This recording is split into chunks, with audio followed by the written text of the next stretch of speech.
I'm a little heavy on the sauce tonight. So I'd like to introduce Stacy Monroe and Andrew Ridings. They're going to talk about a CTF that was put on at Principal Financial Group. I'll hand it over to them. Thanks, guys. Okay, hopefully everybody can hear me okay. I've got a soft voice, so we shut the music off. We should be good. Let me know if you can't hear me. Like he said, I'm Stacy Monroe. I work at Principal Financial Group. I've been there for 24 years. I have not been in information security for 24 years, though, so I've only been there a year and a half. About a year and a half ago, Matt Hellman over here took a chance on me, and it's been a good move. So I've been enjoying it. I'm learning a lot all the time. And one of the people on my team that I learned the most from is Andrew Ridings, and he's here, and he's going to talk about himself a little bit. Hi, I'm Andrew. No, I'm kidding. I'm a pen tester. I've worked for Principal for about 3 years now. For that, I was a consultant. I did a bunch of just random stuff from breaking into banks to breaking into different banks. So that's pretty much my experience. Yeah, we don't let them near banks anymore. So what's a CTF? So when we first went to our business partners, we've got business information security officers at Principal, BISOs, and said, we'd like to hold a CTF. Some of them were like, what is that? What does that mean? And so we felt like we needed to help them understand what it was we were trying to do and get the buy-in to hold an event. And we knew that we wanted to do something that was company-wide so that we could build some security awareness around the Principal. So like this says, we wanted to train some employees. We want to look for talent. We're always looking for talent across the organization, and raise awareness. So as part of going out and getting that education out to people, so we needed to help our executives understand what a CTF was about. And so Andrew put together a document, and we went and brought it to Hellman, we brought it to Meg Anderson, our CISO. She helped us get that in front of BISOs and CIOs, and talked about our objective. Our objective is, it's displayed up here, but it's just about bringing people together to help them demonstrate a value that information security can bring to their work that they're doing on a daily basis. So the benefits that we listed in the document are listed here. So engagement, exposure, kind of letting them wear those black hats for a couple days to see what it is that we do. And then just, our one principal pillar of building relationships too. So plan details. We decided that we needed a staff of about 10 people to plan and run. We were real big on cross-BU participation. So we wanted to make sure that every area of the company felt like they could participate in this and have some ownership in the process. And so from those 10 people, we had a challenge development committee, which Andrew led, and he'll talk about a little later. We had a communication selection, so those are the people that are out selecting who's going to participate, communicating about the event. We had promotions, so we'll talk a little bit more about that. And then obviously food, rooms, it's all location, location, location, right? So we decided we're going to have a 2-day event, domestic staff on-site only. So we have a lot of remote workers, and we have workers in India, and we're a global corporation. But we decided for the first event, we needed to do something local so that we had a little control over what was taking place in the environment, and just to make things a little easier on ourselves. So we had 5 teams of 5 participants.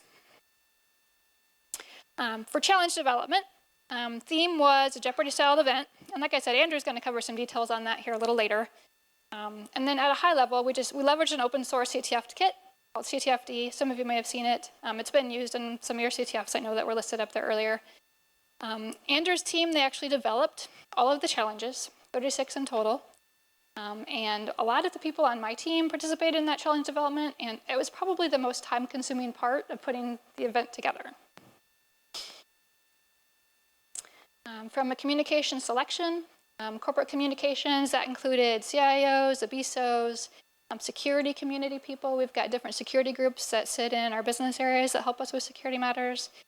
Principal Today, so that's a big internet splash page people get when they open their browser at work. The selection group, they developed a questionnaire for the applicants. And so the applicants were asked questions where they had to kind of self-select themselves on some skill sets, rate themselves 1 to 5. And so we took their answers and we put some teams together. So we didn't let them form their own teams. We brought everybody together because we really wanted a broad range of skill sets. We didn't want one team full of experts and another team full of newbies. That wouldn't have been a fun experience for anybody. And we really wanted some diversity of business unit as well, because principal, we've got lots of different business areas, and we wanted the teams to be diverse. Also gender. There's a couple females here, but there's not a ton of females in the security community, so it's kind of fun to get a female on each of our teams as well. For promotions, we created t-shirts for the event. We had prizes for the winning team, of gift cards and lunch with Meg, our CISO.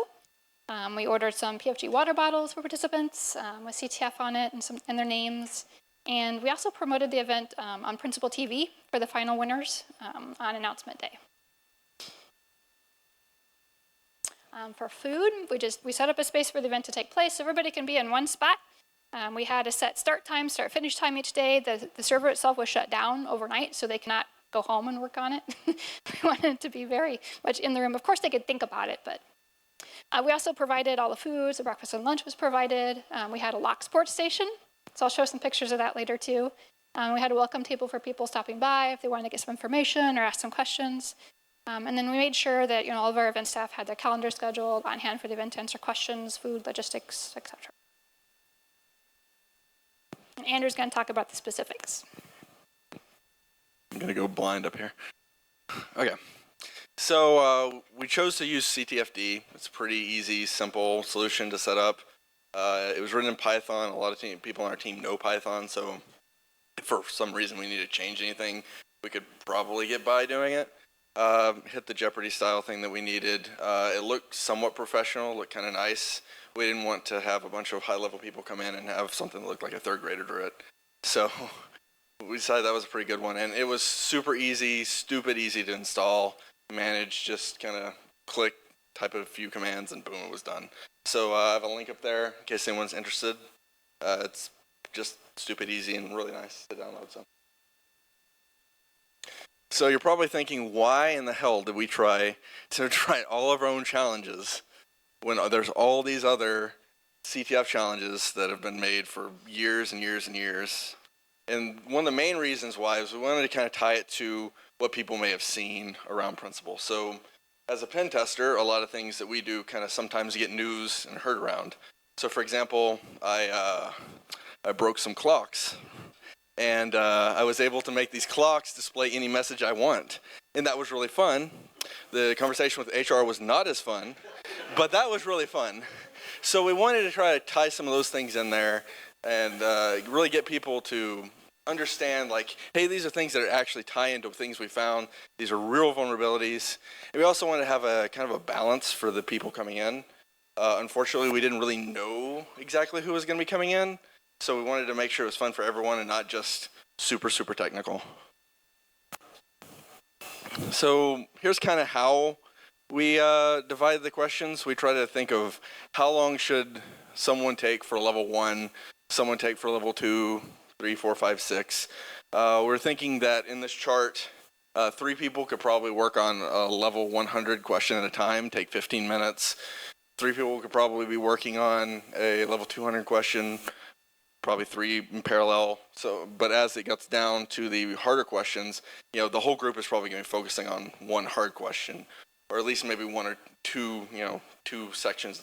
We're going to work on that. So that's kind of how we broke down the questions and decided how many questions we wanted. So we had 6 basic categories. We had a crypto challenge, which was cryptography related stuff, which we had code analysis. It's basically reverse engineering with some static code analysis stuff thrown in. We had some things like serialization flaws, things like that. A potpourri category, which is super hard to spell. And it was mainly a progressive hacking. So things like get a shell on this box, pivot to this box, do something else, things like that. And I really hope I spelled that right too.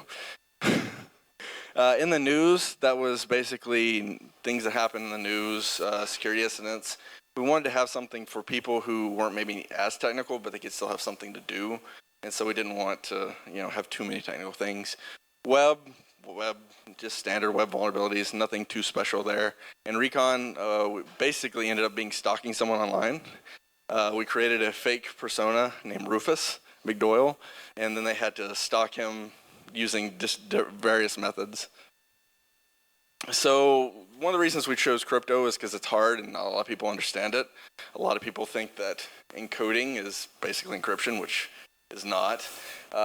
Implementation matters. We have a bunch of people who really don't understand that, and we've had a lot of conversations. So this is kind of a way to show them exactly why the things that some of the people were doing were bad. And also, random doesn't equal secure random, because that comes up a lot. Code analysis. A lot of .NET developers and Java developers were surprised we could even read their code. They just pushed a binary and put a bunch of secrets in there. And I was like, hey, no one was ever going to discover this. And then we did. And then they're like, how did you do that? So that's one of the things that we really wanted to show them, is that just because you hard code passwords in there doesn't mean that you can't just push them out there and things like that. Also, if you encrypt your passwords and then leave the encryption keys in there, it's not like it. It's just like having it in plain text. And also, we threw some serialization and basic logic flaws in there. One of the hardest challenges people actually found was a pickle vulnerability with Python serialization.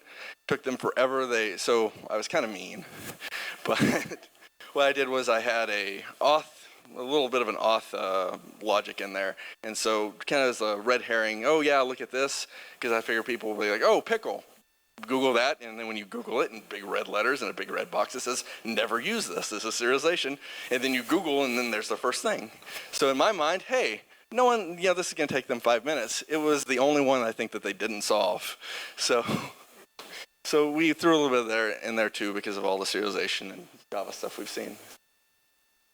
Potpourri, we just wanted them to get a sense of, one vulnerability can lead to another vulnerability, can lead to another vulnerability, and you can actually stage them and get somewhere. Just because something is small doesn't mean it doesn't matter necessarily. So we did things like finding credentials, privilege escalation, some basic buffer overflows. People had a real challenge with that. They didn't really understand what a buffer overflow was. I was actually surprised from some of them.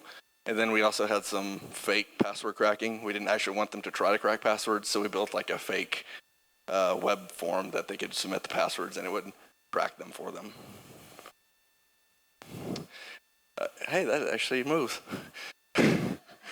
In the news was just basically used as our thing for less technical people. It was as easy as a lot of it was just Googleable. Some of it you had to go around our proxy just a little bit to figure that out. But other than that, it was a basic search for these, fill in the blank. Okay, here it is.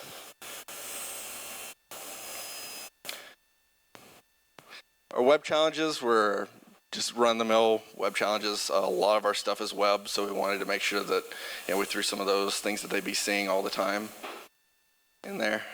Is that me? Oh, no, okay. We had some forced browsing, parameter tampering, session management. We had second-order SQL injection, which threw a lot of people off. They went straight to trying to find SQL injection and cross-site scripting, and they could not figure out the second-order SQL injection for the longest time. They actually thought it was another social engineering exercise from the recon phase. So, and the recon was basically stalking. Yeah, Brandon. So second-order SQL injection is where you get input from something, and you're assuming you're trusting, and you're building a query out of that, and then you can execute SQL injection based off of that. So say I get some data out of a database, and then I build a query using that database, and then I exploit the SQL injection that way.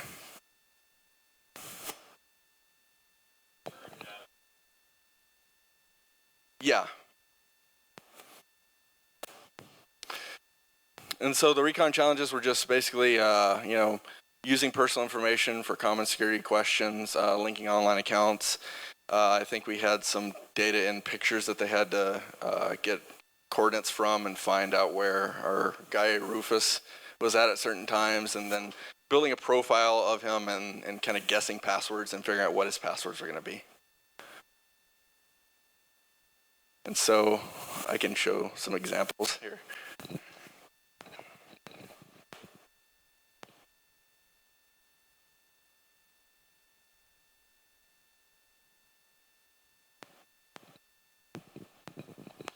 So this is just one of the crypto challenges. Yeah.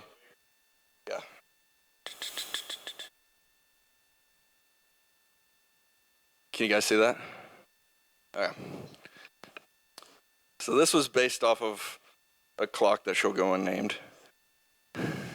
And so basically what the vulnerability was there was a page called Get Passwords that actually gave you the password strings you see now, and all it was just basic XOR. So really, really stupid clock. They actually said, don't worry about it, it's just like a toaster, you don't need to worry about it. And so all you had to do was just figure out, because you were given this guest password as password, you can use that to figure out what the actual user password is. So you just XOR password against that, and then figure out the key, and then use that key to then decrypt that. And so that was the user password. You log in, you get the flag. So that was one of the crypto challenges. And here's another one that was basically bit flipping. Only it was a little bit harder than I intended, because you couldn't. Oh wait, no, this one wasn't bit flipping. This one was block shifting. Looks like. Yeah.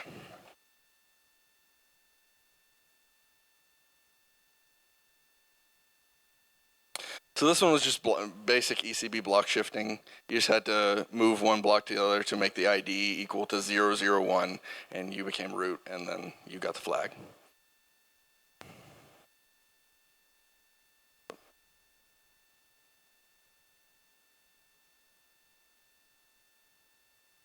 And it went back to the first slide.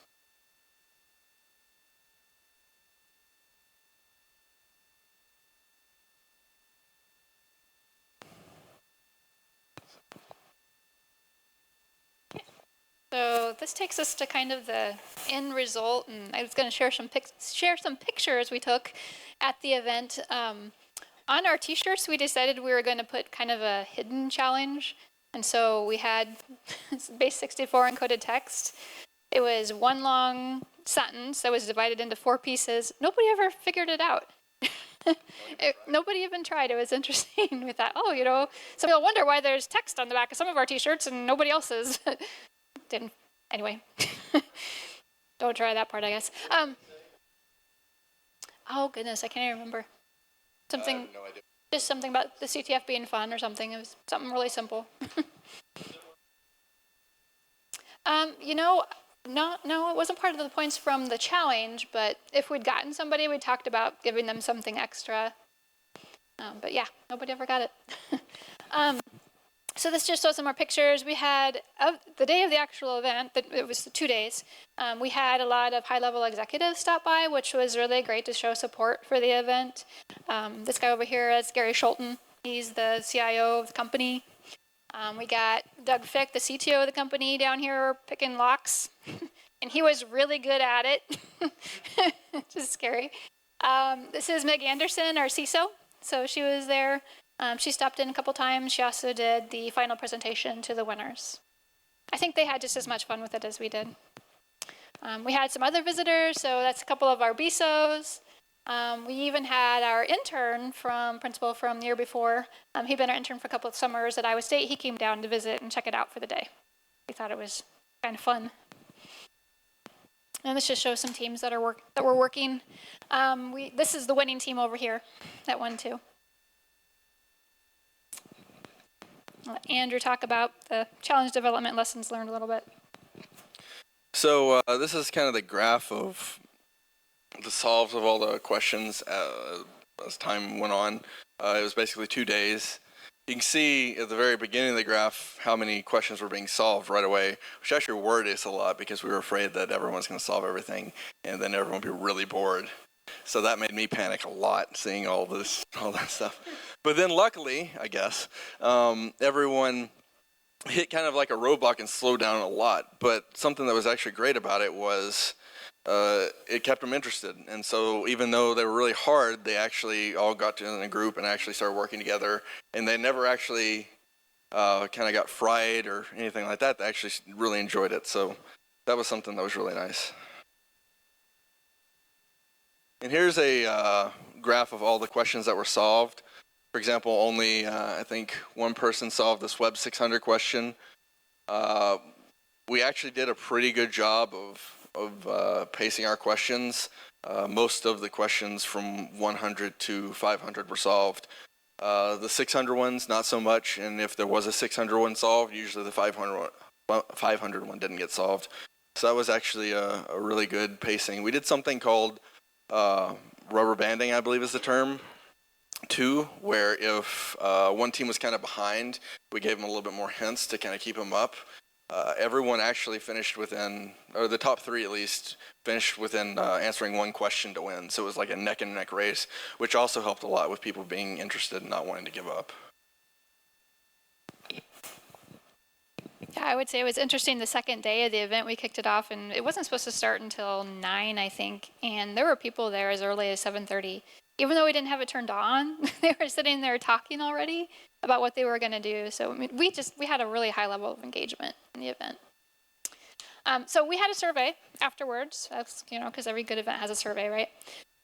Just to see if it hit the mark like we thought it did. And so these are just some of the comments and the results from that survey I wanted to share. So would you consider CTF to be a success? 96% of them said yes. And then some of the comments were, smashing success, great concept. Can't believe you can just download these tools for free. Anyone can. I think they're surprised at the number of things you can do, just like script kiddie wise, I guess, right? You can download and do just about anything. Difficulty level, again, we hit a mark of 70% of just right. That's pretty good considering, the 500, 600 level questions being pretty technical. So people felt like there was a good mix. Duration of the event, having 2 days, we never having hosted one of these before, we weren't quite sure. We could probably do it in 1 day now that we've got it under our belt, but 71% felt like it was just right. So I think it's hard to take that time away from your job, from your full-time job, and come and commit to a couple days, but they had such a good time, I think, that it was a benefit. So this says if board was extended, the challenge duration would not be an issue. Some people felt like there was a bottleneck at the end of day 2, and that just goes to, how only the really hard questions were left. So as far as, what they enjoyed, challenging and fun, they liked meeting with the different people from the different areas of the company. They liked the exposure to the field. They expanded their understanding. So they say the benefits haven't even stopped after the event, so they've learned about things. And then they just talked about how, sponsors, coaches were good about teaching things. So as he talked about the rubber banding, they enjoyed having those interactions with their team to learn as they're working their way through it. So we didn't make it too painful for them. What could be improved? They wanted some less technical questions to keep the less technical participants engaged. It was funny. So when we first opened this event, I didn't talk about this earlier, we thought that we were going to go out to just an IT audience. And so, get up to like the day before the survey goes out, we're thinking technical audience, and then, nope, we get a phone call that for it to be on the Principal Today page, it has to be open to everybody across the principal. Like, oh, okay, we'll see who applies. Well, we had a wide variety, and we actually had accountants and BAs and, people that were less technical in the event, and they still had a good time, and some of them were even able to answer questions, and they were good at some of the recon work. So it's just interesting to see who can come together and work on these types of events. So let's see, nice if problems were in languages more commonly used at PFG. I think that goes back to our Python experience versus some of the others on our team. List of tools. We didn't provide that ahead of time, but I would tell you in the questions, we actually helped them understand where they needed to go to get to tools or what they might need to use to solve the challenge. Let's see, sample questions, that's something we might look to do next time. And then they said, focus on getting participants with a development background. Again, we tried. And more participants. So some people would like self-organized teams, but I don't know. That might be a different kind of event to hold than what we were shooting for this event. People are impressed by the smoothness, capabilities of the teams. People were intrigued. They thought, one person says they thought they were a pretty good programmer, and then they left with a sense of the room they have to improve. Some teams asked for like a third optional attendance day, where I think they were really interested in having people from my team walk through what the solutions were to the challenges, and Andrew did a little bit of that at the last event, the kickoff, and the encourage more events like this are planned. So we will be asking for it again, take place next year. That was it. So we would love to take questions. We're also, is there a place we can share the slides afterwards? Okay. Okay. And we're welcome, we'll come talk to you if you want to talk about your company possibly doing one. Anything you'd like.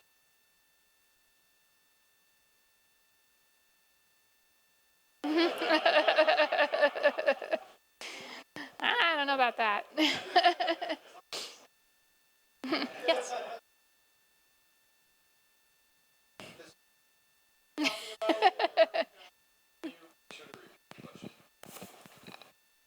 So he asked about what I mentioned about the clock. It was a physical clock, so we decided apparently to buy a bunch of clocks and put them up in all of our rooms around the principal. And they said, hey, do you want to go test the clock? I'm like, sure. I'll break into anything you want me to. So I start looking at it, and yeah, it's just a basic clock. But for some reason they said, let's not just have a clock, let's connect it to the internet. And then let's also have it just scroll messages randomly, because that's something that apparently someone wanted at some time. And so they have a lot of interesting features. It was just like a compiled program that I disassembled. It was really easy. It was stupid simple. And in there it had just, get password, which was obviously, okay, I'm going to probably get the passwords with that. And then you could figure out how to just make a web call and just scroll anything. And so I was sitting in a training area that was being finished, and I went and I looked around, and no one was in the training area. So I'm like, okay, I'll just scroll some messages on here to see which clocks are affected, because you can broadcast to a bunch of clocks. So I broadcast it, and then I'm looking at the clocks, and then I find there is a training area that is full of people. And for some reason, they have stopped the training and are all looking at the clocks. And I walk up, and we have these huge, windowed kind of areas. I look in, I look at the clock, I see it scrolling my message.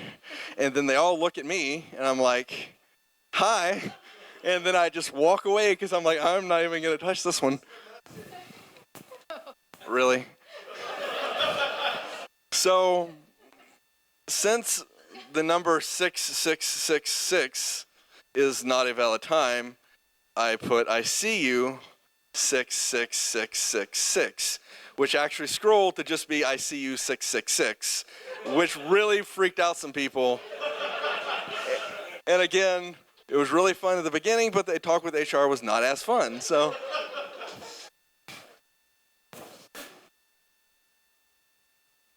does anyone else have any questions?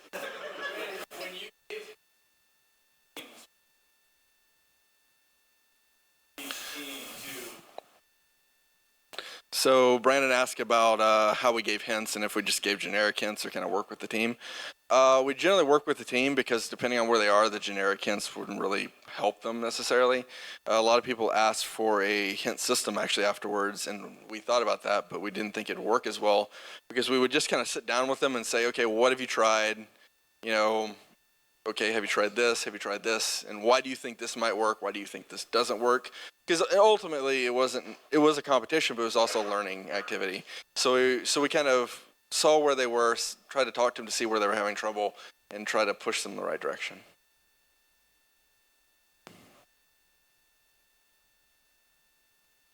Anybody else? All right, thanks.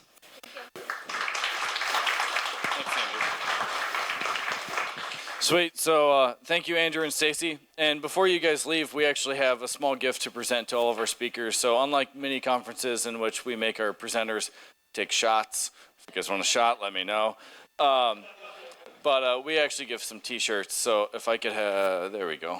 Here they are. So Stacy, thank you very much for presenting. And Andrew, let me know if they don't look the appropriate size.